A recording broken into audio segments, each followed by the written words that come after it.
covered in blood. At one point we noticed a monk running into the door of the police station to try to help the monks escape who had been imprisoned, or who'd been arrested earlier that morning. And later we found out that was Champa Tenzin. Champa Tenzin, holding hands with another monk, ran into the burning police station, made it through the first rooms, which were collapsing already, into the back rooms, was able to start enough of a fracas with the police that some people managed to escape.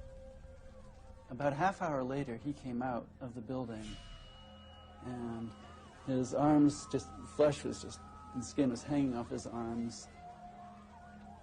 He was charred, totally charred. It's the most incredible thing that I had ever seen, because he was still alive, and he was raising his hand up above his head. A woman put a white silk scarf around his neck, and he was lifted onto the shoulders of the crowd and carried through the bar corps as a hero. He was lapsing in and out of consciousness at this time because the pain was so intense for him to bear. Hundreds of people were weeping at this. You couldn't see this without crying. Champa Tenzin was taken to prison for several months after that and tortured. I'll never forget going back to the Jokang and seeing Champa Tenzin.